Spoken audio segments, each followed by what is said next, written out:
So, since 2000, the world has been hit with more than 1,700 earthquakes with magnitude greater than 5. Many happened around the Ring of Fire, located around the Pacific Ocean. In North America, the biggest threat is the San Andreas Fault line, which can create an earthquake of a magnitude higher than any other, earning it the spine-tingling nickname, the Big One. The potential destruction of California is a terrifying prospect that could have unimaginable consequences. But the Big One is just the beginning of what's to come. Bad news! Scientists have predicted an earth-shattering event that will occur in 2030. Like it or not, there's a 70% chance that we'll experience the Big One, and it will be an earthquake with a magnitude of 6.7. The San Andreas Fault line will cause the Big One, but what is scary is that we can't predict it. On the other hand, a massive earthquake occurs every 100 years. This means there's always time to prepare for a natural disaster. If we traveled back in time, we'd see a few significant earthquakes like the ones that wiped out San Francisco and Fort Tejon. Buildings made a long time ago are not quake-proof. They will collapse. Even if they survive, you should not enter them. But buildings are not the most dangerous part. You should watch out for electrical lines and gas pipes. Your hill house might be lovely, but it is extremely unsafe. During quakes, the hill can turn into a massive landslide that will destroy everything in its path. Say goodbye to road trips because all the roads will be ruined. You should have some spare water and food since you won't be able to go to the supermarket. This disaster won't be cheap. It will cost the U.S. around $200 billion to recover from the quake. At least the earthquake will not trigger tsunamis. But there's something it can cause more damage than the Big One.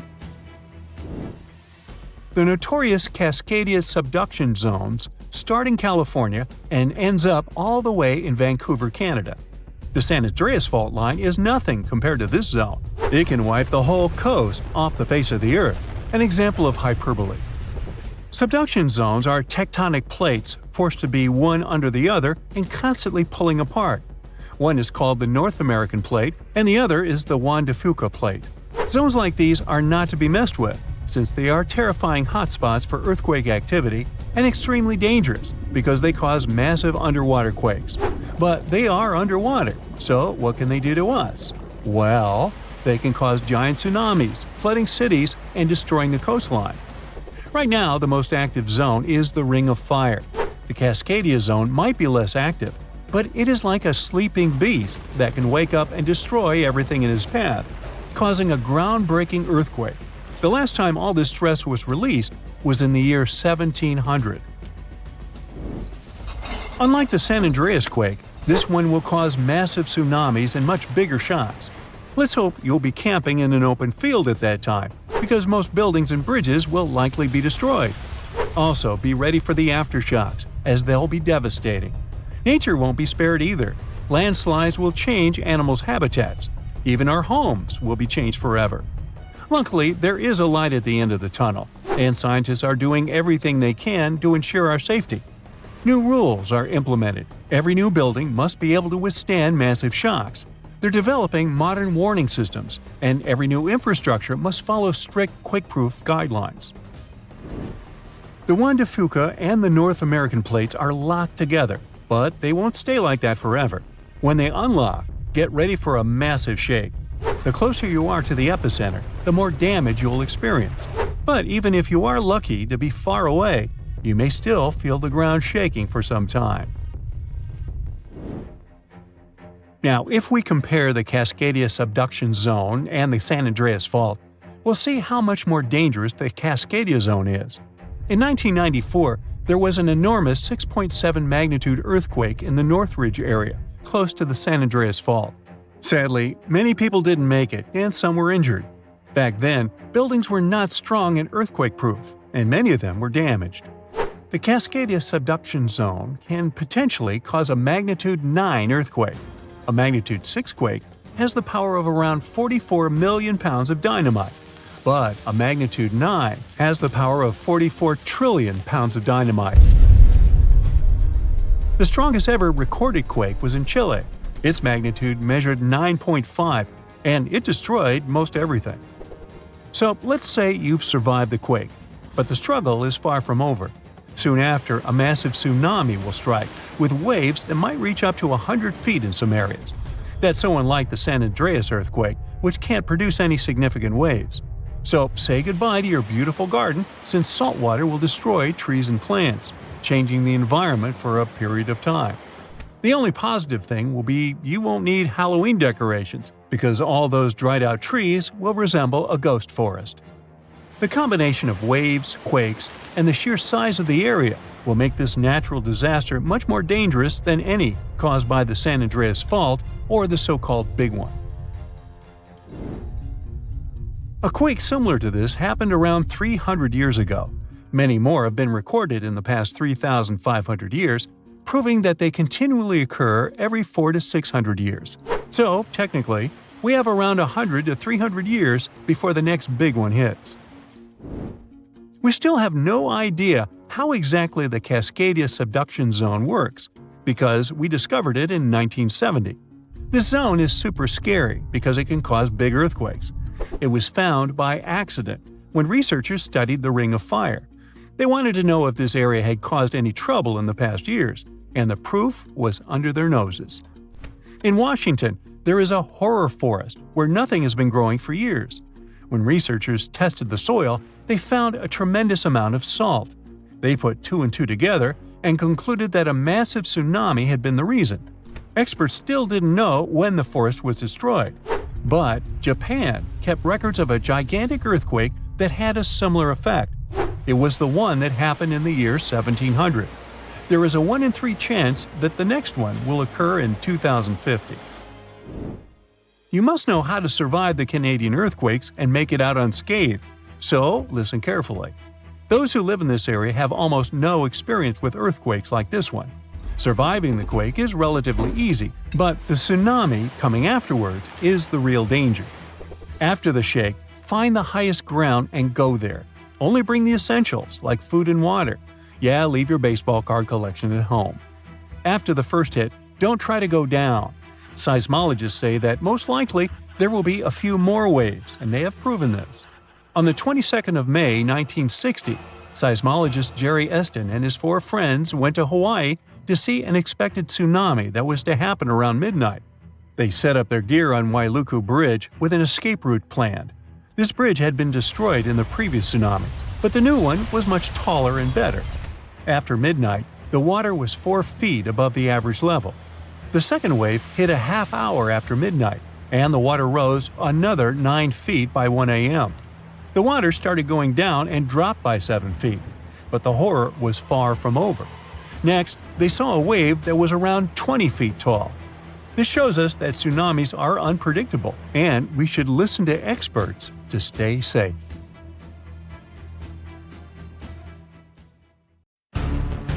An earthquake in Indonesia began in 1829 and lasted a mighty 32 years. It reached its climax in 1861 and hit a magnitude of around 8.5. It was caused by the tectonic plates below the island slowly clashing against each other. Researchers discovered that the quake had been building for some time after analyzing the coral in the area. They found it was being periodically exposed to the open air. That was caused by the gradual earthquake moving the land up and down. Scientists call these decades-long silent earthquakes slow slip events. A single lightning bolt can warm the air to around 54,000 degrees Fahrenheit. The heat makes the air expand quickly, creating a shock wave or boom, which we know to be thunder. There are close to 3 trillion trees on Earth. That translates to roughly around 422 trees for every person. Before humans, the number was nearer to 6 trillion. Almost 70% of the Earth's surface is covered by water, which on average is around 2.5 miles deep. 97% of Earth's volcanoes lie underwater, as well as the mid-ocean ridge, a massive mountain range that is over 40,000 miles long. Humans have mined around 190,000 tons of gold from the planet. Experts predict there is around 20% still left to be mined, but this figure is constantly changing. The world's largest active volcano is in Hawaii. Called Mauna Loa, It's over 2.5 miles above sea level. Given that most of it is underwater, the volcano's summit is a staggering 11 miles from its base. That's the same length as over 160 football fields. The highest ever recorded temperature on Earth was a sweltering 136 degrees Fahrenheit. It was recorded in El Azizia, or modern-day Libya, on September 13, 1922. The lowest temperature was a chilling minus 129 degrees Fahrenheit, recorded at Russia's Vostok station in 1983. Earth is the fifth largest planet in the solar system, behind Jupiter, Saturn, Uranus, and Neptune. It has a circumference of roughly 25,000 miles, and it would take the average person around 8,300 hours to walk around the face of the Earth. The separation between Earth's land masses would make such a trek almost impossible, though. It takes 365.25 days for the Earth to orbit the Sun. Because our calendar years only have 365 days, we add an extra leap day every 4 years to make up for the difference. Russia is the largest country on the planet, with a total area of about 6.5 million square miles. It encompasses more than 1/8 of the Earth's inhabited land area, but still has a relatively small population given its size. Earth is the only planet with one moon. Mercury and Venus have no moons, while every other planet has 2 or more. Earth is over 4 billion years old. Scientists calculate this by looking at the planet's oldest rocks, as well as meteorites that have crash-landed. They used meteorites as they were formed at the same time as Earth, when the solar system was forming. The ground we walk on is basically recycled. The planet's rock cycle turns igneous rocks to sedimentary ones, then transforms those into metamorphic rocks, and back again. Like Earth, our moon also experiences earthquakes. They're less common and intense than the ones we have, and are caused by tidal stresses. A tidal stress is basically the relationship between the gravitational pull of the moon on the Earth and that of the Earth on the moon. Despite being the fifth largest continent, Antarctica holds 70% of the planet's fresh water and about 90% of its ice. Bangkok is the most visited city in the world, boasting 23 million visitors in 2019 alone. Paris, London, Dubai, and Singapore make up the other cities in the top 5. The lowest layer of Earth's atmosphere is called the troposphere and is the reason we have weather. Sunlight heats the planet's surface, which causes warm air to rise up to the troposphere. This air then expands and cools as the air pressure decreases and sinks down, where it is then warmed by the Earth again. Coral reefs are the largest living structures on the planet, with some even being visible from space. Coral reefs hold the most species per area of any of Earth's ecosystems, even more than rainforests. Earth got its name around 1,000 years ago, and it comes from the German word meaning the ground, but there's no evidence to show who actually named it. Of all the planets, Earth is also the only one which is not named after a Greek or Roman deity. The deepest point of the ocean is the Mariana Trench. It's a whopping 7 miles below sea level. Coastlines cover about 20% of U.S. land, but are home to more than 50% of the U.S. population. The Earth isn't actually a sphere. It's more like a squished ball that bulges at the equator. The bulge is caused by the force of the Earth spinning, which makes the north and south poles slightly flat. The Earth spins on its axis, which is basically an imaginary straight line.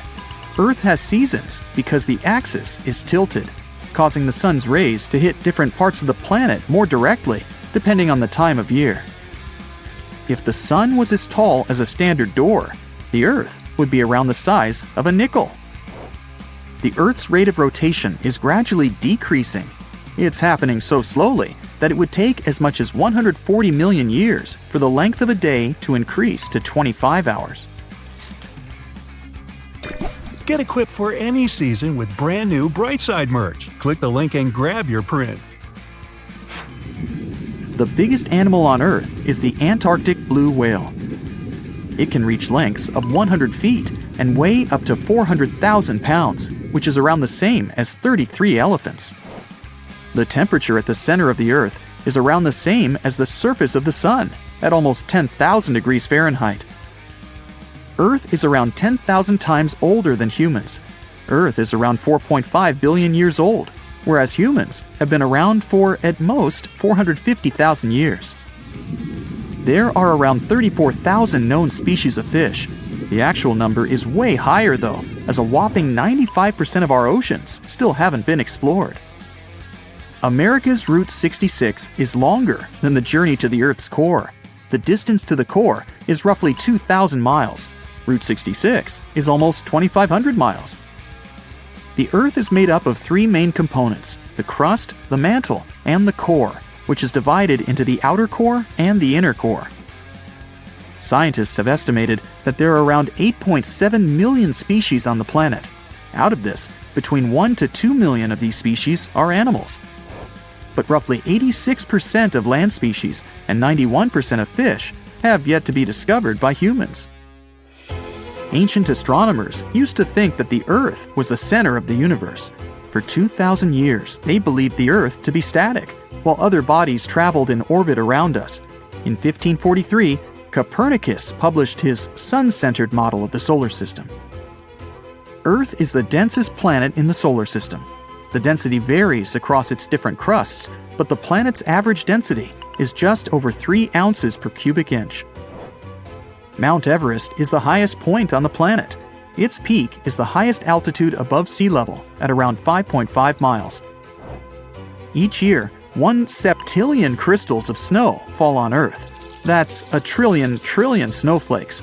Snow covers about 31% of Earth's land area each year. Of Earth's water, only around 3% is fresh water. The other 97% is salted.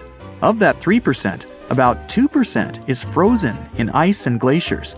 So, less than 1% of the planet's fresh water is actually in lakes, rivers, and underground.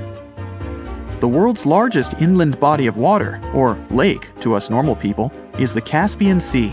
It has an area of 140,000 miles squared. The world's deepest lake is Lake Baikal in Russia and is 5,300 feet deep. Earth's atmosphere is roughly 78% nitrogen and 21% oxygen, with small amounts of water vapor, carbon dioxide, and other gases. No other planet is believed to have this much oxygen, which explains why Earth is the only planet where life has been discovered so far. Apart from the Moon, there are 2 asteroids in co-orbital orbits with Earth, sometimes called Earth's second moon. 3753 Cruithne is an asteroid that looks like it's following the Earth in orbit, but it's actually following its own path around the Sun. 2002 AA29 is another asteroid which makes a horseshoe orbit around the Earth that draws it close to the planet every 95 years. There is a powerful force hiding underground where tectonic plates meet, and one forces another under it. This happens in the Pacific and Indian Oceans. Strain builds over centuries. The tension is unbearable until the megathrust awakens. The Earth shakes with a magnitude that can exceed 9 points, more powerful than any other earthquake. When the seafloor suddenly gets pushed up fast, it sends a huge ripple across the water, and a tsunami of huge force is out. These waves are called teletsunamis, and they cross entire ocean basins, ready to take over coastlines thousands of miles away. The thrust fault stretches over 600 miles. The Earth is not just shaking, it feels like it's tearing apart. This is the power of a megathrust earthquake. Those caught in its path will have to fight for their lives. Japanese authorities recently had to issue their first ever megaquake advisory. It happened because of a strong tremor on the edge of the Nankai trough ocean floor zone. In the end, most of the warnings were lifted, and there wasn't much damage from the 7.1 magnitude earthquake. Parts of southwestern Japan started to shake, and the superfast trains in Japan slowed down to stay safe, which made travel slower for everyone. But everyone is staying alert as they know about the risk of a megathrust earthquake that could happen within the next few decades in the Nankai Trough. The tectonic plate under the Philippine Sea is slowly sliding underneath the land where Japan is. moving just a few inches every year. The last big earthquakes from this area happened in 1944 and 1946, both with a magnitude of 8.1. These quakes have caused a lot of destruction in the country. The next megathrust earthquake in the region, if it does happen, could be between a magnitude 8 and 9. Scientists still can't agree on how likely this mega earthquake is to happen, but it could be up to 80% certainty. On the other side of the Pacific, scientists from the U.S. Geological Survey have studied a dangerous area along the U.S. West Coast. It's called the Cascadia subduction zone, and it stretches from northern California to northern Vancouver Island in Canada. Over the past 14,200 years, there have likely been at least 30 big earthquakes in this region. One major quake happens every 500 years on average. But for a long time now, Cascadia has been quiet, and it worries scientists. They think this might be because the area is locked, meaning the tectonic plates are stuck together and building up a lot of pressure. Eventually, the part of the seafloor could suddenly break and move by several feet. The shaking would be just 5 minutes, but it would create a powerful tsunami as the seafloor shifts that would last for 10 hours. If it happens, it's going to be the worst natural disaster in the country's history, according to experts. The ground on some inland hills could turn into something like quicksand. This would cause the hillsides to slide and crumble, taking down roads and bridges.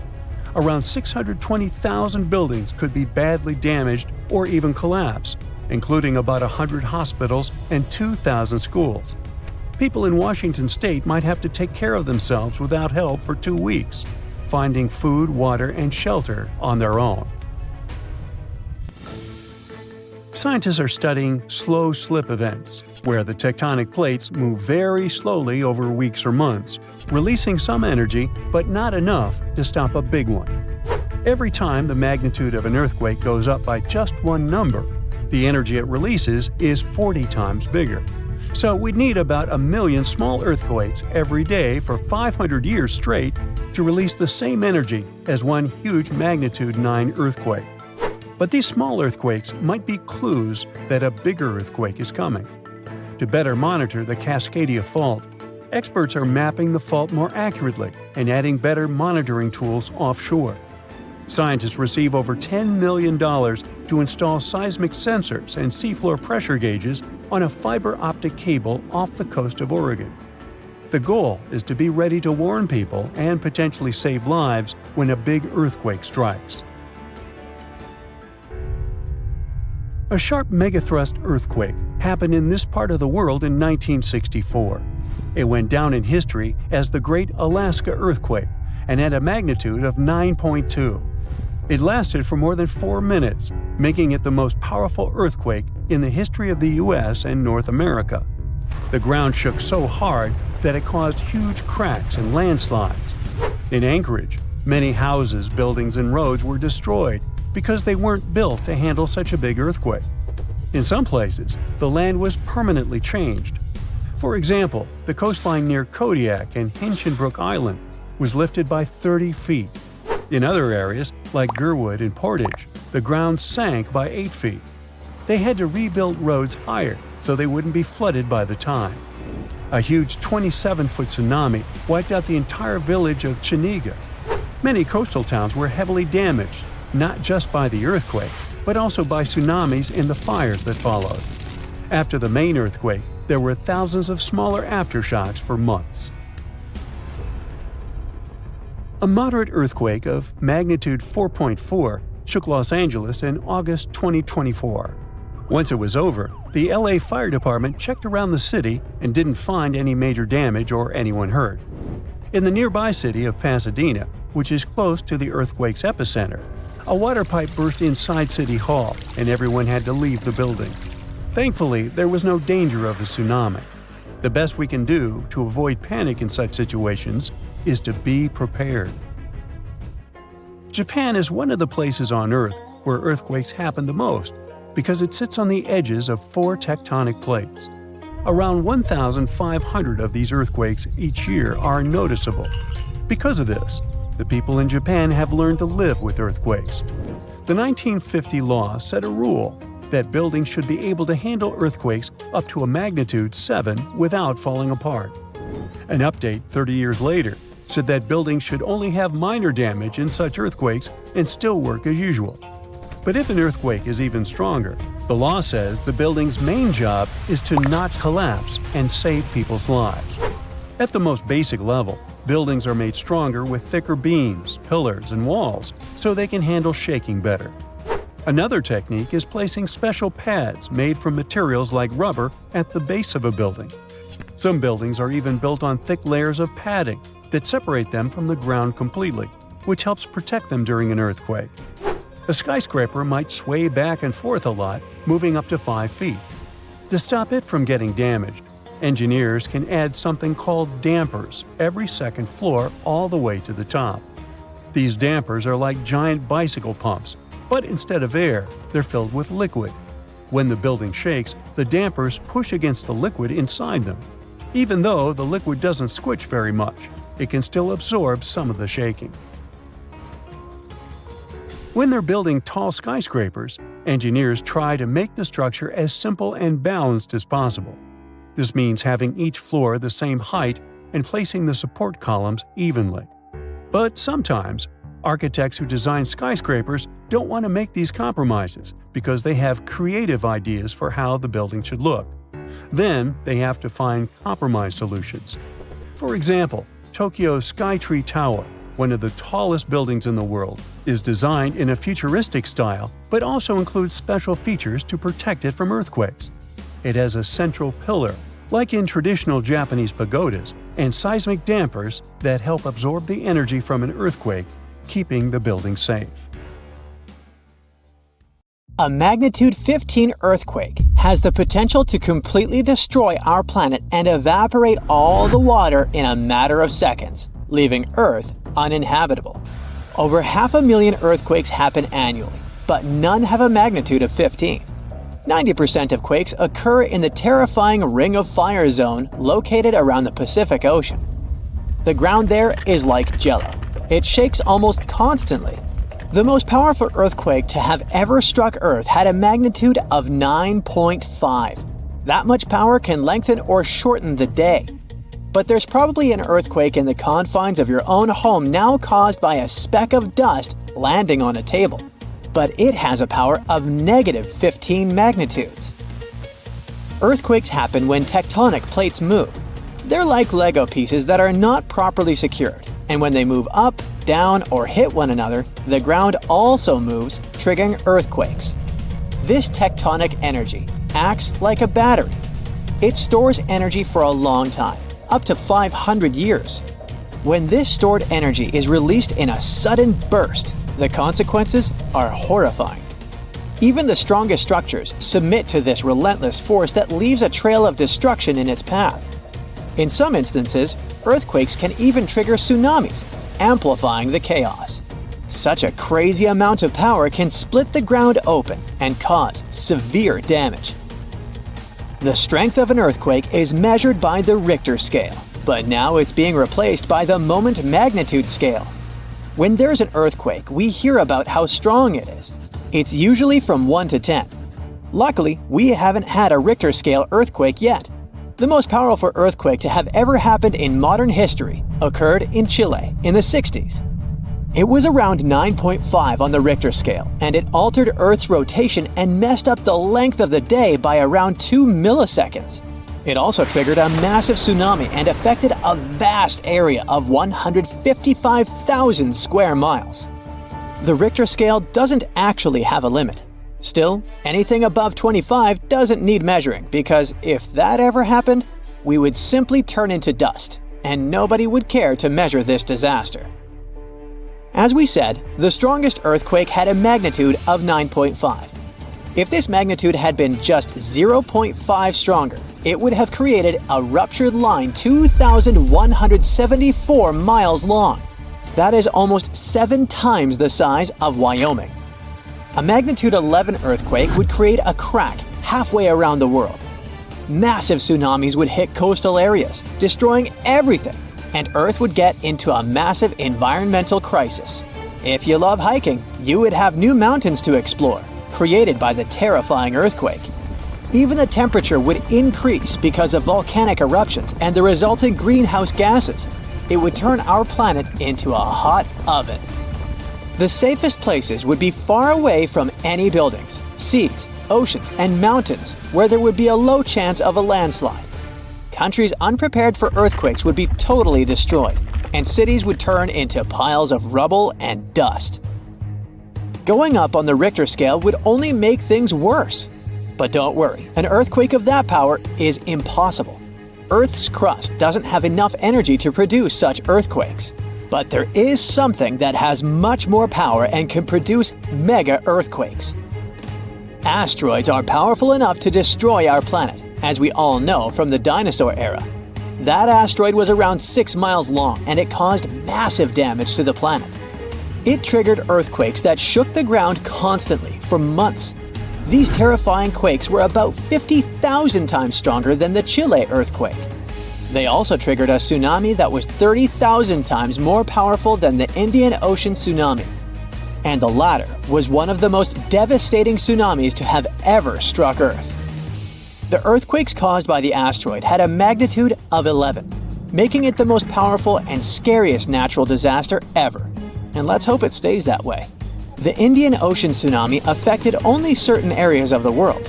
Meanwhile, the asteroid tsunami affected every part of the world and had 33-foot-tall waves. Even if you had traveled to the most remote place on Earth, you wouldn't have been able to hide from this Grim Reaper. A 15-magnitude earthquake wouldn't be 15% stronger than the Chile earthquake. The scale doesn't work like that. It would be around 100 million times more powerful than a 9.5 magnitude quake. It could make all the water on Earth evaporate, leaving us devastated and without any H2O to survive. All ecosystems would collapse, all food chains would be broken, and only some super strong bacteria would probably survive the impossible. That is only a fraction of the frightening things that could happen.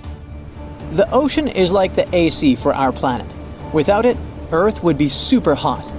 The ocean also serves as a shield from the sun's powerful rays.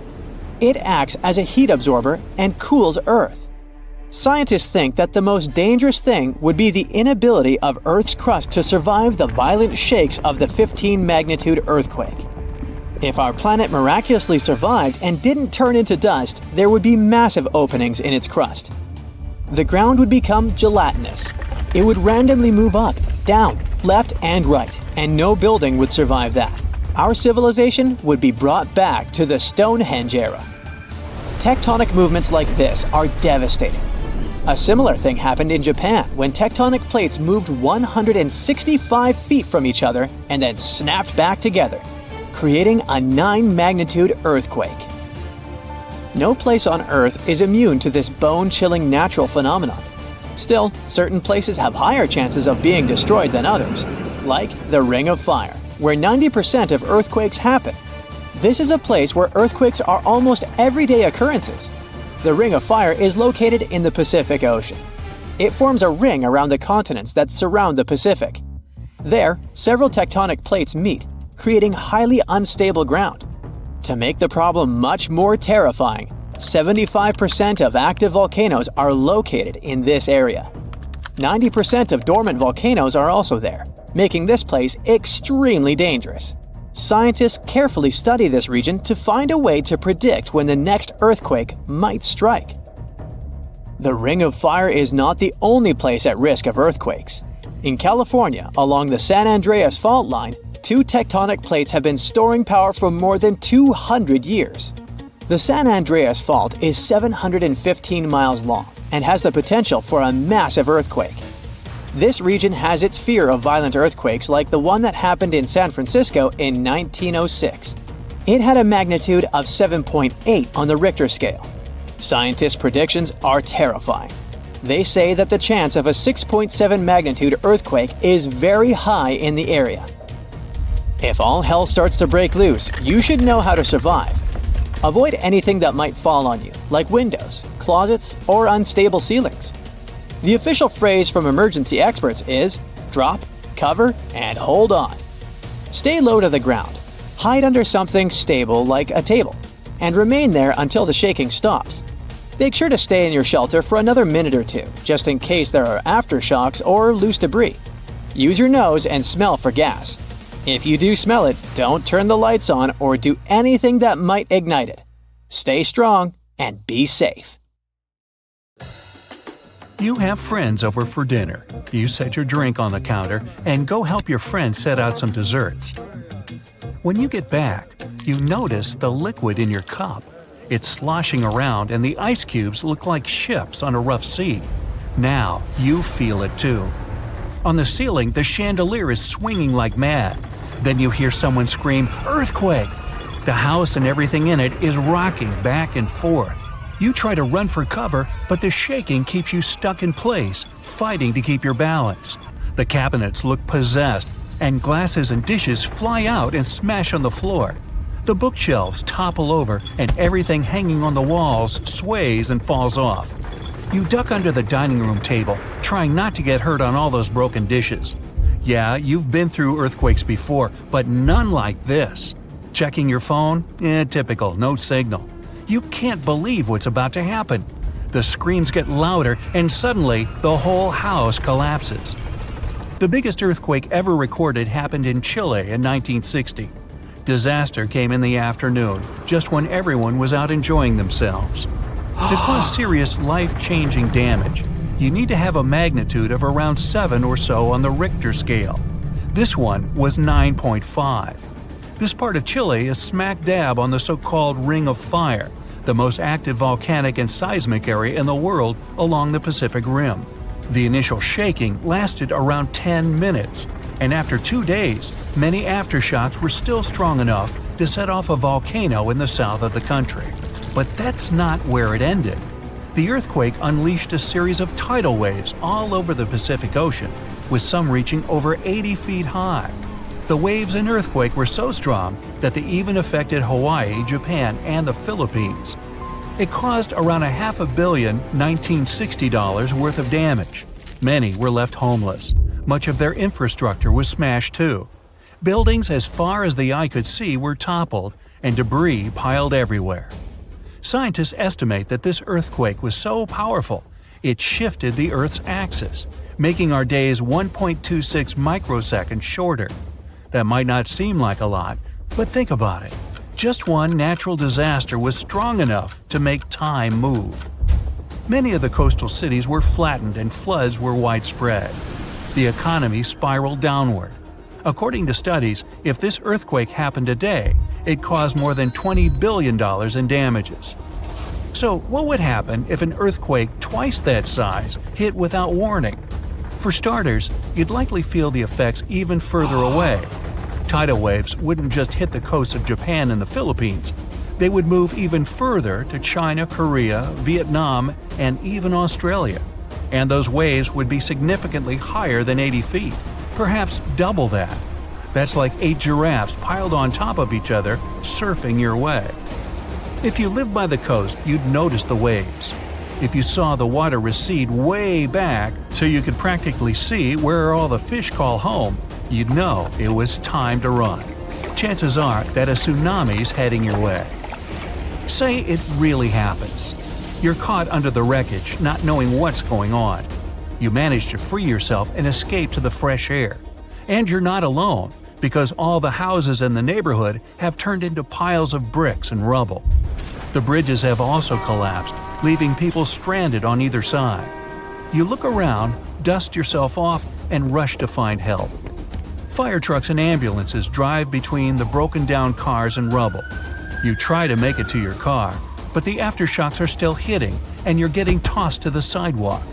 With all the cell towers down, you can't call anyone on your phone. Your knees are shaking, but you manage to power through. Once you reach your car, you see it crushed under a boulder, like a giant soda can. You continue on foot and eventually reach downtown. It looks as if some giant got angry and knocked all the buildings down. You push forward and try to see if you can find some help. Without warning, your phone vibrates. You check it and see 1,000 notifications about a 20-magnitude earthquake. You're still shaking, but that's all you. The ground is still for now. Uh-oh. you hear something in the distance racing towards you. To your right, you see tidal waves as tall as buildings charging at you. Still in shock, not knowing what to do, you now come to your senses and run. You don't even know which way to go. There's a tsunami right behind you, and in front of you are broken down buildings with rocks and concrete still falling everywhere. Wait, there's a building that's somehow still standing. You need to get on top of that thing. You reach the elevator, but it's jammed. Not surprising. You bolt up the stairs as fast as you can, tripping on broken glass and plaster, but always managing to get back up. You look out a window and see the water. It's so close. You're nearly at the top. A few more flights and whoosh. The water forces its way into the building and drags you down at least 2 floors. You can barely see anything. Still, you know you must swim up. But the water keeps forcing you downwards. After about 30 seconds, you manage to swim your way out and continue climbing to the top. You scramble to the top floor and collapse on the roof. You're safe for now. The tidal wave is still going strong, plowing its way through the ravaged city center. Your phone is now waterlogged and useless. You have a perfect 360-degree view of your town covered in water and debris. The ground starts to shake again. Maybe you'll just sit around until this is all over, waiting for the rescue helicopter. But then, a loud explosion that almost breaks your eardrums shakes the ground even more. Off in the distance, smoke is rising, and soon it covers the entire sky. Darkness hides the morning sun. That's when you can see lava shooting up into the air and landing nearby. The lava forms into a river, flowing its way into town block by block. With this much seismic movement and the high intensity of the earthquake, the world's tectonic plates have shifted so that magma is pushing its way to the surface. From the earth, steam begins to vent. Then the heat hits you. You see the magma cover the ground like a blanket, eating up every car in its way. What's worse is that the magma is melting the foundations of the buildings that managed to withstand the earthquake and the tsunami. The buildings in the distance are now sinking and collapsing into the raging lava pool that's replaced your town. One by one, every building descends. That means, the building where you're standing is also swaying. It's about to fail. That's when you see the light. You look up and see a helicopter above in the distance. You wave your arms, run around, jump, anything to get noticed. And it works. The chopper makes a few circles and finally drops you a rope ladder. As you're lifted in the chopper, you take a good look at the world below you as it wriggles around like noodles in a strainer. You land a few miles out and are immediately treated by a doctor in an emergency triage center. You were one of the lucky ones. A year later, the tsunami water has receded. The lava that flowed inland has cooled, but all that magma permanently changed the ground below it, and the whole town is gone. The disaster has thrown the entire country into a financial nightmare that'll last decades. It takes months to survey the town, making sure there's no dangerous electrical wires or busted gas pipes anywhere. They're rebuilding your town farther inland from where the old one was. In other towns, they rebuild directly over the ruins. In others, they just decide to move everyone to a nearby city. For hundreds of years, people in the US have reported hearing strange, loud booms. These mysterious sounds are called skyquakes. And yep, it's a real thing. If you've ever heard a loud, distant booming noise that definitely wasn't a thunderstorm or a car engine backfire, congrats, it looks like you've experienced a skyquake yourself. People report them all around the globe, from the US to India and Japan. They go under different names, and we still don't know why exactly they happen. Sometimes these booms come together with earthquakes. People heard them during the New Madrid earthquakes in the early 19th century and up until January 2020. Those who've experienced them describe skyquakes as a rushing or rolling noise. Famous American writer James Fenimore Cooper described it more poetically as the lake speaking to the surrounding hills, which send back the echoes of its voice in accurate reply. Sometimes these mysterious booms happen in cold weather instead of during earthquakes. One of the skyquake hotspots is near Lake Seneca in New York. They call them the Seneca guns. The booms can be so loud that they shake windows and doors. Back in August 1886, after an earthquake in Charleston, people heard these noises for several weeks, happening at the same time as many aftershocks from the earthquake. In 2020, scientists from the University of North Carolina looked at old news pieces, especially from North Carolina, where people have often reported these sounds. They hoped to match the noises with earthquakes data, but they didn't find any link between the sounds and earthquakes. One of the researchers said they believe the noises are happening in the air, not underground. The team looked at infrasounds, which are low-frequency noises that humans can't hear. They found signals lasting 1 to 10 seconds that matched the times when people reported hearing the booms, but nothing is certain here. Some people think that solar flares, underwater tsunamis, or caves collapsing under the sea cause skyquakes. Others believe the sounds come from planes making loud sonic booms. But that doesn't explain old records of skyquakes from the past before planes were even invented. Some scientists think a type of meteor called a bolide causes these booms. These meteors blow up when they hit Earth's atmosphere. If this happened above thick clouds, the sound would get louder and travel far, but we wouldn't find anything on the ground. Another idea is that gas might be escaping from the bottom of deep lakes, like Lake Seneca. If you think skyquakes are bizarre, let me introduce you to fog bows. They also go under the name of white rainbows, ghost rainbows, or cloud bows. They form in a similar way to regular colorful rainbows, but are much wider. Rainbows happen when there are big raindrops in the sky, and you can always spot them on the opposite side of where the sun is shining. Fog bows are made by tiny droplets in fog, or clouds, instead of big raindrops, and they also appear opposite the sun. If you want to see a fog bow, you need to look for it in a thin fog when the sun is bright.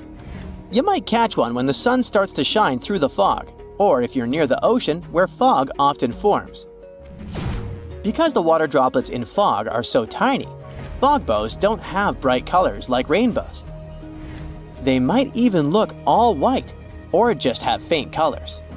Some fog bows are hard to see at first, because they blend into the mist. But once you spot them, they're easy to recognize. The next rare weather phenomenon you gotta watch out for is thunder snow. You guessed it right, it's a special type of thunderstorm that happens during a snowstorm. Unlike regular thunderstorms that often strike in the spring and summer, thunder snow is much rarer because it happens in the strongest winter storms, like big blizzards, and at the same time needs warm air, which isn't a frequent combo. So, for thunder snow to happen, there needs to be moisture in the air, some instability, and something to lift the air, like rising winds. Just like in normal thunderstorms, lightning can appear when you hear thunder. Thunder snow lightning usually goes from cloud to cloud instead of hitting the ground, and the thunder sounds different too, more like a low rumble instead of a loud boom, because the snow muffles the sound. You aren't so likely to get struck by it, but it's still important to stay inside when you hear thunder to stay safe. Northern Lights fans, this one is for you. Scientists noticed a new kind of glow in the sky that looked like a purple streak. They nicknamed it Steve as a joke, but later gave it a more scientific name: Strong Thermal Emission Velocity Enhancement, Steve for short. Steve is actually a fast-moving stream of super hot gas that always moves west and only shows up before midnight. They wondered if something like Steve could happen after midnight, but moving in the opposite direction. And now, scientists think they found the anti-Steve by looking at data from a research station in Norway. In December 2021, they took a picture of a bright purple streak stretching for 620 miles in the sky, and it only appeared after midnight. Satellites from the European Space Agency also measured the conditions in this part of the sky and found that the ions were moving eastward. Steve's late-night twin hasn't been officially named yet, but it would be cool if it was called Sam, which is short for Steve after midnight. If you've ever seen snow on a sunny day when falling from the sky without a single cloud, it must have been diamond dust. It's a special kind of weather with millions of tiny ice crystals forming close to the ground. These ice crystals float slowly in the air, kind of like how dust floats in your house. When sunlight hits these crystals, they sparkle like diamonds. Unlike regular snow, diamond dust can fall from a cloudless sky, which is why they sometimes call it clear sky precipitation. It happens because of temperature inversion. Normally, it gets colder as you go higher up from the ground. But in a temperature inversion, the cold air stays near the ground, and warmer air sits above it. The warm air has more water vapor, and when it mixes with cold air near the ground, it turns directly into ice crystals, and diamond dust is born. For this to happen, the air near the ground has to be really, really cold, way below freezing temperature.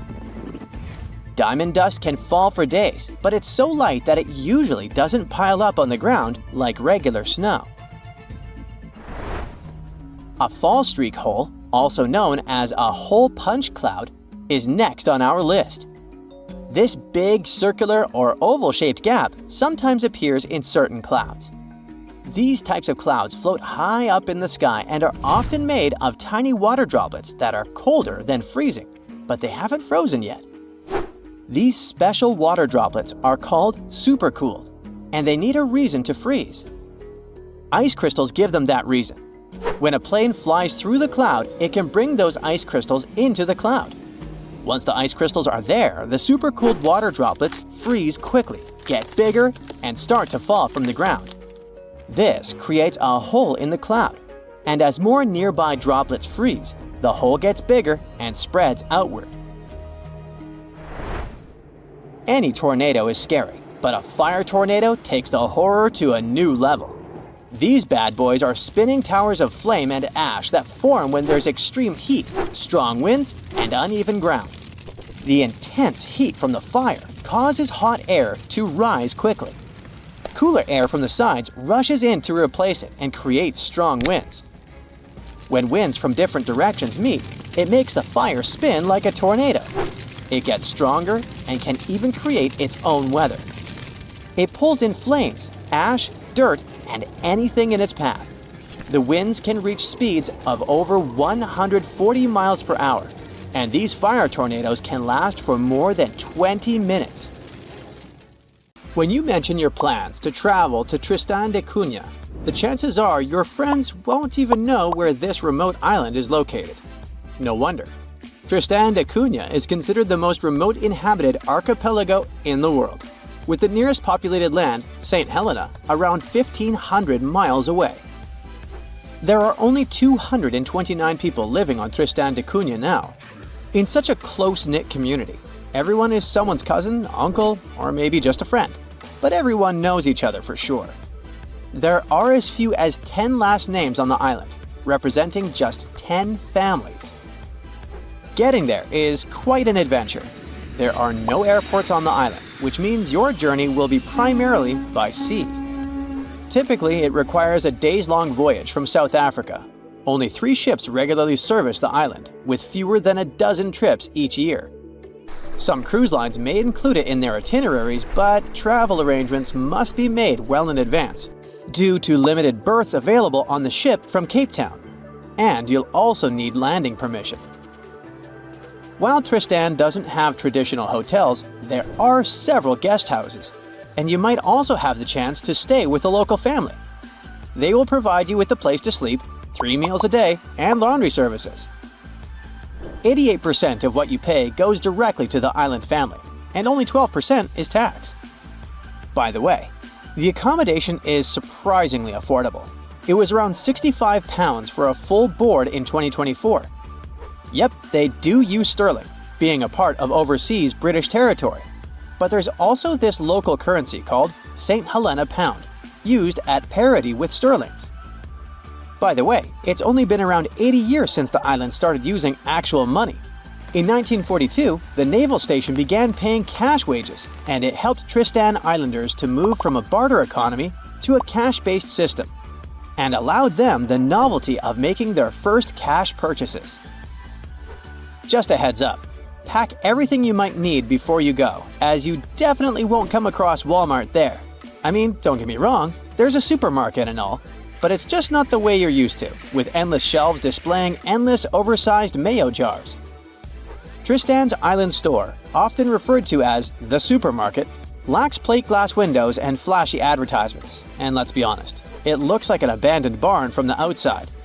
Still, it plays a crucial role in providing essential goods to complement locally produced foods and woolens. If a resident wants to buy something, they must place orders months in advance for items that arrive with incoming ships. The store operates Monday through Friday. Today, the islanders continue to cultivate their own crops and raise livestock. The supermarket has become a vital source for other essentials like flour, sugar, and a variety of groceries including frozen bread and products typical of the UK or South African supermarkets. And even though the island's economy relies heavily on fishing, especially rock lobsters, islanders are largely self-sufficient. Let's move to another destination that's super hard to reach, but this time it's a level up in difficulty. I'm talking about the notorious Hypoxia City, the place with the smallest amount of oxygen on the planet. Sure thing, it's a nickname. The real name is La Rinconada. This place is located in Peru. Getting there means climbing over 16,000 feet up into the mountains. And what did you expect from the highest city on Earth? Despite its hard-to-reach location, it houses way more people than Tristan da Cunha, between 30,000 and 50,000. And while the island in the middle of nowhere looks idyllic, the Peruvian city of La Rinconada has very different looks. The urban layout features predominantly low-rise residences, where essential services are limited. La Rinconada is without a reliable supply of running water and lacks a sewage system. The community does not have a waste collection service, which forces residents to either burn or bury their garbage. Moreover, up until the early 2000s, La Rinconada did not have access to electricity. Most things, including the most essential foods, must be brought here from outside. Despite originally being a minor city, right now it has a wider range of activities to make your living. Some people are busy with trading, food, clothes, you name it. Others provide services, and some people even open public restrooms. Architectural-wise, La Rinconada has very little to offer. The pattern is quite predictable. Huts made from corrugated metal that are unstable and rusting.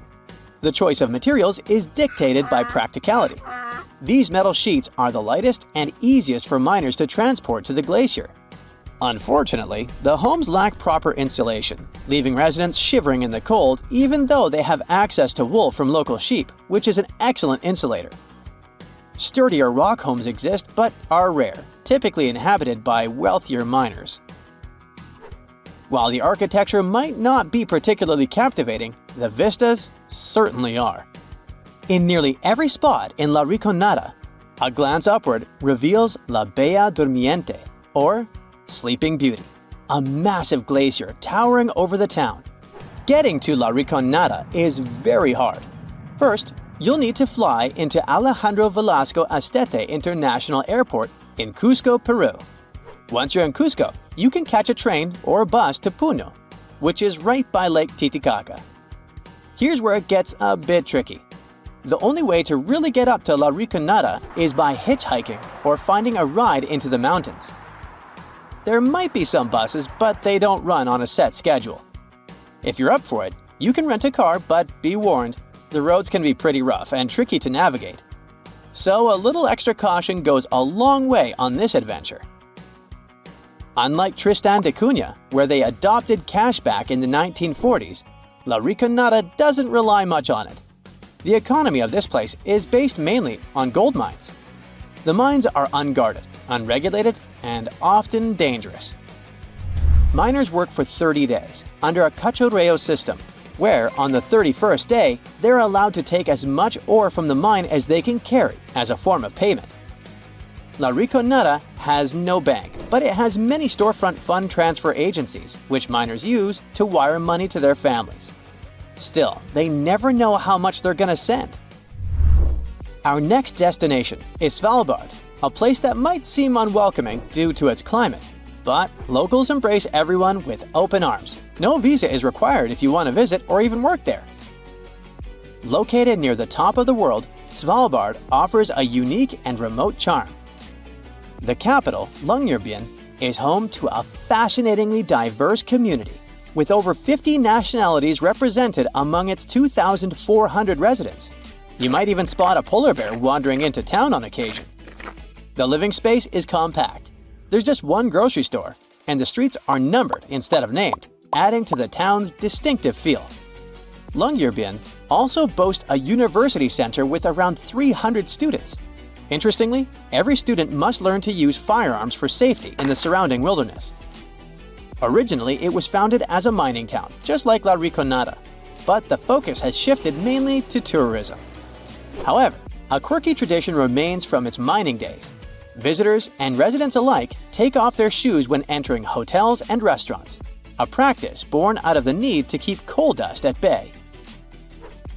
The last destination for today is Palmerston Island, a remote coral atoll in the Cook Islands, located about 290 miles northwest of Rarotonga. Famous traveler James Cook visited it on June 16, 1774, and the place was uninhabited at the time, despite ancient graves found there. Today, the island supports a small population of just 25 residents, primarily descendants of 19th century English sailor William Marsters. Marsters arrived in 1863 with 2 Polynesian wives and later added a third. He fathered 23 children. Fishing is the mainstay of the local economy, resembling subsistence living due to the island's isolation. Modern amenities and communication services are available. Although there's no airport, cargo ships visit periodically. You step on the surface of the moon. It's unusual. You definitely feel lighter here, and it's easier to walk. You decide to check out that obsessive idea of yours. Jump on Earth's natural satellite. And even despite your bulky spacesuit, you literally fly up into the air. Woohoo! Anyway, you continue your walk on the surface of the moon when you feel something strange. The ground under your feet is it shaking? It feels as if an earthquake has just started on the moon. But that's simply impossible. Or is it? Surprisingly, your gut feeling hasn't let you down this time. Moonquakes do exist. In fact, there are 4 types of moonquakes that are strong enough to be detected from a large distance. There are deep moonquakes occurring more than 430 miles below the surface. Then there are meteoroid impacts. Thermoquakes occur when the frigid lunar crust expands. It happens when the morning sun illuminates the satellite after a 2-week-long deep freeze lunar night. And there are also shallow moonquakes. They're the only ones that are similar to earthquakes on our planet. Shallow moonquakes happen 12 to 19 miles below the surface, and they're the most powerful and dangerous. Between 1972 and 1977, the Apollo seismic network recorded 28 such moonquakes, and some of them measured more than 5 on the Richter scale. On Earth, such an earthquake is strong enough to crack plaster and move heavy furniture. Plus, shallow moonquakes are very long-lasting in compared to earthquakes. Once they get going, they can continue for up to 10 minutes.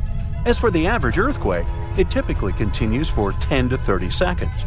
Scientists are still not sure what causes shallow moonquakes, and even where exactly they occur. One of the theories is that moonquakes happen at the rims of large, relatively young craters that probably slump from time to time. Interestingly, the Moon and Earth aren't the only places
of when an earthquake might occur. Earthquakes can be triggered by volcanic eruptions or, let's say, meteor impacts, but most of them are caused by the movements of our planet's tectonic plates. Earth's surface consists of 15 to 20 constantly moving tectonic plates. Pressure increases when they shift, and this can make the crust of our planet break. San Francisco is moving toward Los Angeles right at this moment. The speed of its movement is about 2 inches per year. That's as fast as your fingernails grow. It's happening because the two sides of the San Andreas Fault, which is the continental fault extending 750 miles through California, are slipping past each other. So, in several million years, Los Angeles and San Francisco will be neighbors. Lakes, ponds, and canals become slightly warmer and start to stink before an earthquake. It happens because gases get released when tectonic plates shift. Most animals feel these signs and change their behavior. For example, scientists noted toads completely disappearing before an earthquake in Italy in 2009. But as soon as the natural disaster was over, they returned. Even after an earthquake is over, you might still see water sloshing around in your swimming pool. There's no need to worry. This is a phenomenon called a seiche. The water can keep sloshing around for hours after the earthquake is over. For example, the pool at the University of Arizona lost some water from a seiche caused by an earthquake in Mexico that occurred 1,200 miles away. On February 27, 2010, a massive earthquake started in Chile. It measured 8.8 on the Richter scale. As a result, Earth's crust in that region was ripped so dramatically that a city called Concepcion moved 10 feet to the west. Another earthquake resulted in the tallest mountain in the world, Everest, shrinking by 1 inch. It happened in 2015 when a magnitude 7.5 earthquake caused several Himalayan mountains to decrease in size. The Japanese used to believe that earthquakes were caused by namazu, a giant catfish that lives submerged in the mud under the Japanese islands. The fish would thrash about, causing seismic activity. As for the ancient Greeks, they were sure that a powerful sea deity, Poseidon, produced earthquakes by hitting his trident against the earth when he was angry. According to Hindu mythology, 8 elephants hold Earth in place. They are, in turn, balanced on the back of a ginormous turtle, standing on the coils of an even larger snake. And every time any of these animals moves, an earthquake occurs. You rub your eyes, trying to make sense of everything. Perfect circular holes in the bottom of the ocean floor off the coast of Big Sur in California. You have no idea how this happened, even though you're a marine biologist who's been practicing it for years. You go through some of the old records and find out that these holes have been around since the 90s. In 1999, a ship-mounted sonar conducted a survey and found 5,200 of these pockmarks, or large holes over 500 square miles, on the ocean floor. They look like moon craters underwater. You contact your team and get the robot ready to go down and explore the scene and bring back a few samples. You and the team drive to the coast and hop on the boat. You're sitting inside controlling the robot with a joystick. Your teammate sets the robot in the water and drives it down. Everything seems normal near the surface, but as the robot goes lower, the pockmarks start appearing. A bunch of boats swift past you, making you lose your balance and focus. The robot turns on the flashlight so you can see better. But as it goes lower, the resolution is less crisp. It almost reaches the bottom, and the holes are smooth and nearly perfect circular shapes. Some of these holes that were visible in the sonar reading measure more than 30 feet across and 15 feet deep. You show the rest of your teammates the images, and they're shocked. The robot continues swimming, but there appear to be more holes all around. Many of them are too small for the scanner to capture from above. These microdepressions are steep and have sort of tails going in a certain direction. It's possible that the currents underwater played a role in their shape. Everywhere the robot swims, there are new holes all around. After a couple of hours, the robot goes back to the boat with some samples. You take them back to the lab and study them. The robot clearly captures images of human trash. but the samples don't indicate anything alarming for now. Despite the fact that 1/3 of the pockets are filled with trash, there's still no explanation of how they were formed. It's late at night and the rest of your team heads back home. You're passing out in the lab, still trying to find some answers. You wake up the next day and while cooking breakfast, you get this idea that maybe these holes are gases venting out, which could be harmful to marine life. You quickly get the robot and sail out to the ocean once more. This time, you didn't even think about calling your teammates. You place the robot in the water and get behind the screen to control it. The robot descends to the bottom of the ocean and does a survey. So far, the holes still seem to be covered with trash. But some of the holes have marine life dwelling inside, like fish and seaweed. After much scanning, it doesn't look like they're producing any bubbles, which means there aren't any gases venting out, but you're determined to find them. After a while, you reach one of those large pockmarks, and the robot starts scanning around. You find some bubbles coming from a source, but the robot can't reach it. It swims around trying to find a spot, but nothing. You bring the robot back to the lab and work on it. You attach some mechanical arms on it that can lift things and move them. You bring the robot back down to the same spot, but the bubbles aren't as frequent as before. You use the arms to move some of the trash and find out that the bubbles are being produced by a group of crabs chilling next to a pile of plastic. Bingo! The bad news is, you still don't have a clue why the microdepressions and pockmarks exist. As you try to control the robot to go back to the surface, an octopus wraps its tentacles around it, pulling the robot down. You struggle with the controls and push it to maximum power, but the suctions of the octopus are too strong to break off. It's a game of tug-of-war with the octopus and your robot. It takes the robot under a pile of trash, thinking it's lunch. But you use the arms to maneuver the robot out and swim back to the surface. You go back to the lab even more confused. The robot has collected more samples for you to study. Your eye is glued to your microscope, trying to figure out what's going on, but nothing. You decide to do a carbon dating test to determine how old these holes are. After a while, you check out the results and are even more stunned than before. They show that the holes are around 400,000 years old, so it's likely that human trash wasn't the cause for all this. You pull many all-nighters trying to figure out the truth. You gather your team once more and hold a small press conference about this. You claim that this may be something we should be extremely worried about, but you still can't tell them more than what you know. With all the brain work put together, you find out that the large pockmarks haven't changed or been active for more than 50,000 years. The newer holes were most likely created by human trash settling in the bottom of the ocean floor. The marine life gathered some of this trash like plastics and discarded fishing gear and created homes for themselves.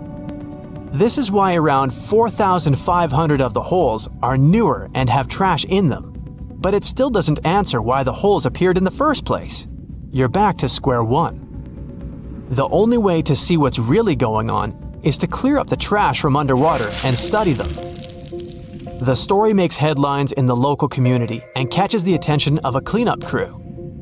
You organize a trip to the ocean and begin the extraction of all the trash. Many cleanup boats arrive and everyone drops down a net to collect the trash. You send down the robot once more to make sure the nets are hitting the right spot. As most of the trash is being collected, many marine life animals scramble and try to find a way to escape. Everyone makes sure not to hurt them. After a couple of weeks, all the holes are cleared up from the trash. You do another sonar scan from the surface and can see the holes clearer than before. But you still don't have an answer for this. You do some more research trying to see if any other holes appeared around the world. On the other side of the country is a mysterious blue hole off of Florida's Gulf Coast. You catch the nearest flight to Florida and make an appointment with the scientist in charge of the expedition. Blue holes are underwater sinkholes that open below the seabed. Just like on the surface, the underwater world also has sinkholes. This one is called the Green Banana and is 150 feet below. And the hole is 435 feet deep. You dive with some special gear with the rest of the team to a barren ocean floor, and the hole is right there in front of you, looking like an oasis in the desert. You and the rest of the scientists are surprised by the diverse marine life dwelling within. Some sea turtles swim past you, and even sharks. These ones don't harm humans. Halfway through, you reach a narrow path, which makes it difficult for humans to pass through. But everyone is careful. There are corals, sponges, mollusks around the corner. You collect some samples and go back to the lab. Blue holes in general are richer in nutrients than barren lands and host plenty of unique marine life. They're quite common and don't pose any sort of threat to anyone. After making the connections, you don't think the holes off the coast of California have anything to do with blue holes. The mystery goes on. Tunnels, metro, underground systems, and even secret passageways to the houses of the rich and famous. Why else do we need tunnels, you may wonder? To hide. Many cities have underground tunnels and even underground doppelgangers. Now let's make it clear. Those passages are normally not connected, contrary to the popular rumor claiming that it was possible to get from Scotland to Turkey using underground passageways built around 5,000 years ago. I mean, it sounds insane even today. Imagine building it back in the day. These tunnels have an official name, the Erdstall Tunnels, and they were most likely built in the Middle Ages. However, we still don't have the exact information about the date. The highest concentration of those tunnels are in Bavaria, Germany, but there are many of them in Great Britain and France too. Erdstall tunnels, a unique type of earthen passage found globally, are characterized by their narrow, oval-shaped corridors and tight choke points, known as schlups, or slip-outs. Despite speculation, their purpose remains a mystery. However, some of those tunnels have fireplaces and even vents, which might mean those were used primarily for shelter. Dating back to the Middle Ages, possibly as early as the 12th century, Erdstall tunnels lack archaeological signs and historical records, so it's not a surprise that there are many rumors about their use. Some scientists are sure those were storage spaces, though their narrowness makes this impractical. Another idea is that they provided hiding spots for farmers during tribal raids. However, their single entry point raises doubts about their effectiveness in evading threats. Now, if you're feeling like Indiana Jones and want to venture into those tunnels, you're in luck. A few structures, like the Erdstall Radkobluken in Austria, welcome visitors to explore these enigmatic structures. Most of them are closed to the public eye, though. The origins of Erdstall tunnels remain largely unknown, just like their real functions. And if you think, hey, it's the 21st century here, we can study pretty much everything, well, you're wrong.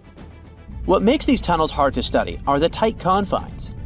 Traditional surveying methods often prove inadequate in such spaces. To solve this problem, scientists use a handheld device that integrates an RGB camera, a gyroscope, and high-resolution depth sensors, allowing them to capture intricate details of the tunnels. They also use modern techniques like 3D surveying in hopes of uncovering the true origins and purposes of those tunnels. One hypothesis even suggests they may have been poorly conceived dwellings, abandoned when their inadequacies became apparent. Still, not everyone quite agrees with this idea. Other theories suggest they served spiritual purposes, while the most intriguing idea speculates that those tunnels may be remnants of extraterrestrial civilizations. Experts believe they may have been used for practical matters, such as granaries or hiding spots from looters. As we don't have exact info on who built it and when, it may be pretty much anyone, even a sloth. Nope, I'm not a lunatic. Sloths can build giant tunnels. Check this out. In 2009, a farmer in southern Brazil was driving his tractor through a cornfield when it suddenly sank into the ground. He quickly discovered he had broken through the top of an underground tunnel. When researchers came to investigate, they found a tunnel around 6.5 feet high and the same 6.5 feet wide. extending about 50 feet long, right beneath the farmer's house. When they looked closer, they instantly saw deep claw marks on the walls. That was the proof the tunnel wasn't human-made. So that thing the farmer uncovered was a megafauna paleo-burrow, a prehistoric tunnel dug by ancient creatures like giant ground sloths or giant armadillos from over 10,000 years ago. I know, it's hard to imagine those beasts, but let me help you. Take a hamster. Now, increase it to the size of an elephant. Don't forget, this 13-foot-tall hamster could also walk on 2 legs. During their time, around 15 million to 10,000 years ago, many species of sloths and giant armadillos roamed the Americas, some even digging similar tunnels. Today, many of these tunnels are filled with sediment, though some remain clear, similar to the one the farmer discovered. This 2009 find sparked significant interest, leading to the discovery of over 1,500 paleo-burrows across southern Brazil, making it the era with the highest concentration of such sites worldwide. But no one knows exactly why there are so many of them in southern Brazil. While some paleo-burrows exist throughout South America, none have been found in North America, which is weird since those huge sloths roamed the entire continent. The exact purpose of these large tunnels remains a mystery, but scientists believe they may have served as nursing spaces, temperature regulation, or hibernation areas. Tunnels likely developed over centuries as successive generations of sloths and armadillos expanded them. Now, let's take a look at fugus. No, not the Japanese fatal delicacy, and no, not a town in New Guinea. To see them, we gotta travel to the UK.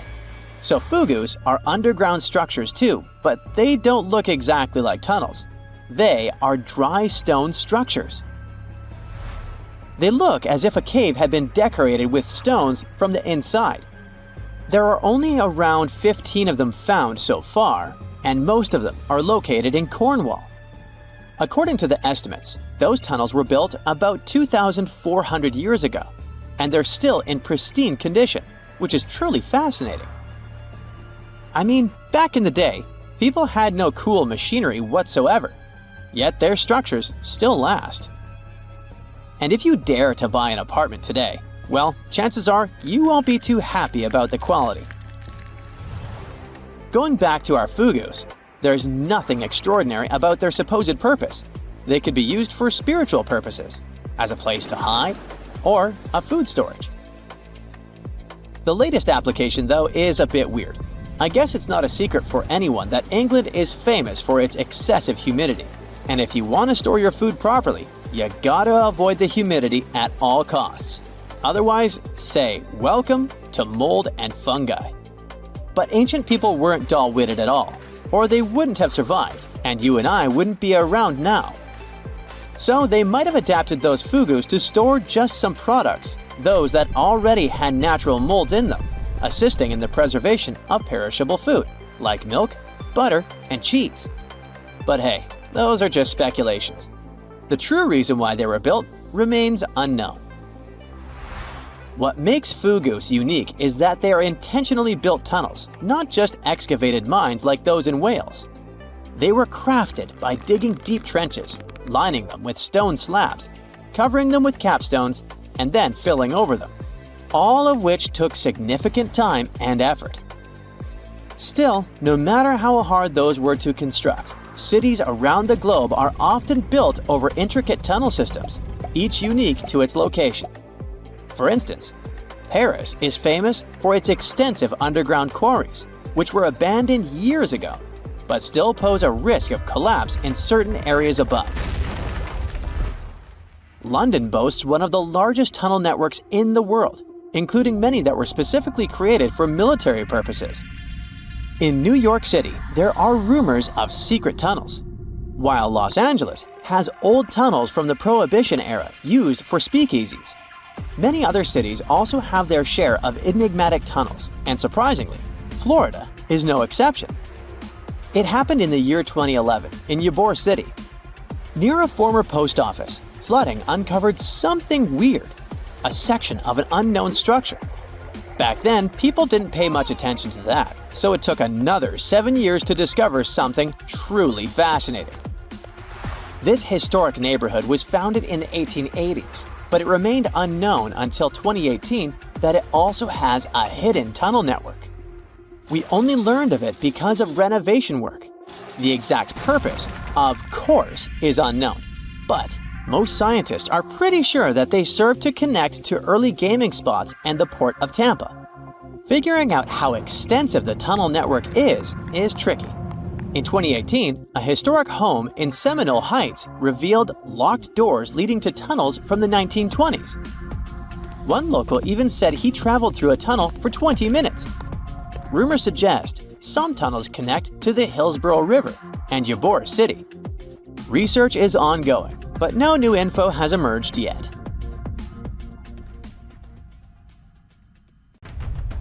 The strongest earthquake ever to strike east of the Mississippi River that happened over 200 years ago was never over, according to some scientists. Most earthquakes last seconds to minutes, and the official record breaker so far is a silent one in Sumatra that was going on for 32 years. This slow slip event triggered a massive quake and a tsunami. So if it's true that the New Madrid earthquake is still sending aftershocks, we'll have a new top name for this sad list. The earthquake started in December of 1811 with a powerful quake in a sparsely populated part of northeast Arkansas. They felt the shaking almost 1,000 miles away in the White House, and the tower bells were ringing in Boston, even further away. It even made the mighty Mississippi flow backward for a few minutes over new waterfalls formed by shifted ground. The town of New Madrid, Missouri, completely disappeared in the disaster. The Earth wouldn't stay still until the end of January the following year, when things got serious again. A massive quake hit, this time near the junction of the Ohio and Mississippi rivers, right in the Missouri boot heel. Geologists believe it was a rupture on the New Madrid Fault, putting even more strain on the nearby Reelfoot Fault. Just when people thought it couldn't get worse, another 2 weeks of trembling passed, and the Reelfoot Fault snapped deep beneath New Madrid. Down in Tennessee, about 15 miles south of New Madrid, the ground uplift created Reelfoot Lake. Steamboats were chugging along the river, with thousands of trees floating and acres of woods torn apart by the quake. In St. Louis, Missouri, which is 160 miles away, buildings were badly damaged, and chimneys fell in Cincinnati, Ohio, 400 miles away. People all the way in Montreal, Canada, over 1,000 miles away, felt the earthshake. Seismologists have registered about 200 small earthquakes in the New Madrid seismic zone every year since 1974. Some researchers believe that up to 30% of those were aftershocks from those big quakes back in 1811 and 1812. In parts of the U.S. where there's not much tectonic action going on, these aftershocks could keep rumbling for years, maybe even centuries, after the big ones hit. Aftershocks are the Earth's way of releasing all that built-up stress from the main quake. When the ground shakes from the first earthquake, it puts a lot of pressure on the rocks nearby. And when those rocks can't take it anymore, they crack, causing even more shaking. That's the aftershock. And they can be pretty intense, especially right after the main quake, but weaken over time. Not all scientists agree that contemporary earthquakes have to do with those from 200 years ago. We mostly associate faults with those lines where Earth's plates meet. But there's a whole network of those right under the center of the North American plate. They're like relics from 750 million years ago, when North America was part of a supercontinent called Rodinia. When Rodinia started to break up, it left behind these rifts, weak spots in the Earth's crust that run deep beneath the modern Midwest. It could explain the earthquake action. An international team of geologists decided to take a fresh look at 3 major earthquakes that shook North America and end the debate. They used a new math method called the nearest neighbor. It says that if earthquakes are too close in space, time, and magnitude to be independent background events, then one is assumed to have triggered the other. Depending on how you look at the numbers, somewhere between 10 to 65% of the recent quakes in the region could be aftershocks of those historic earthquakes. And a huge quake that hit Charleston, South Carolina at the end of the 19th century might explain up to 72% of the earthquakes in the area since then. But not all places are the same, so the scientific debate continues. In 1774, British explorer James Cook noticed a glow in the distance. It was the volcano of Mount Yasur in Vanuatu. This bad boy had been spewing lava and ash ever since, and it's quite likely that it's been doing that for way longer. The volcano has been sitting at alert level since October 2016, which means things are really unsettled around there. They've even marked off a 2,000-foot radius around the crater to keep people safe. There have been low to moderate outbursts, shooting out ash, gas, and steam, and some bigger blasts throwing stuff outside the crater. Satellite images have picked up on some hotspots of sulfur dioxide plumes, showing that Yasur is still cooking up a big storm down there. Stromboli, one of the volcanic islands near Sicily, officially has the Guinness World Record as the longest continuously erupting volcano. It has been putting on a fiery show for over 2,400 years straight. Ancient sailors nicknamed it the Lighthouse of the Mediterranean. Most of the time, Stromboli's just spitting out spatter, but every now and then it throws in some lava flows or shoots up some moderately high fountains. Sometimes you might even catch a glimpse of steam-driven outbursts. Over 200 million years ago, the world went through a major makeover, with not one, not two, but 4 massive volcanic eruptions changing the game. It all happened in Rensselaer, a large chunk of island that used to be a supermassive volcano stretching across what's now British Columbia and Alaska. This volcanic activity might have helped dinosaurs grow from cat-sized critters into giants we saw in Jurassic Park. It kicked off a 2-million-year rainy season. It made the whole world hot and humid, and the dinos just loved it. Researchers dug deep into sediment layers beneath an ancient lake in China to uncover these secrets. They found traces of volcanic ash and mercury, clear signs of those epic eruptions. There were carbon signatures showing huge spikes in carbon dioxide levels, making the atmosphere toasty and the rain pouring down.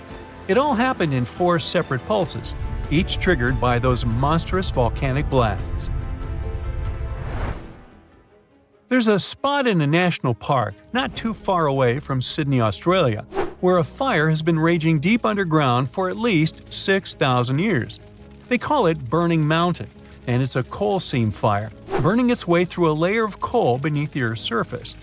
Once these underground fires start, they're pretty much impossible to put out. This ball of fire is up to 30 feet wide and extremely hot, but there's no flame, it's smoldering. The fire has been creeping along at a pace of about 3 feet per year. A local farmer first spotted it in the 19th century and thought it was a volcano. The people who have lived here for ages believe this place is sacred. They've used it for cooking and crafting tools, and tell that it started from a widow's tears or the torch of a hero. But experts think it could have been a lightning strike or coal heating up like a summer barbecue from the interaction with oxygen. Some say it might have been burning since before the dinosaurs roamed the Earth. No one knows exactly how long this mountain will burn or in what direction it'll move. Right now, the coal has enough oxygen to burn for centuries or even millennia without human intervention. The fire is heating up the mountain like a giant oven, making it crack and crumble, inviting in more oxygen to feed on.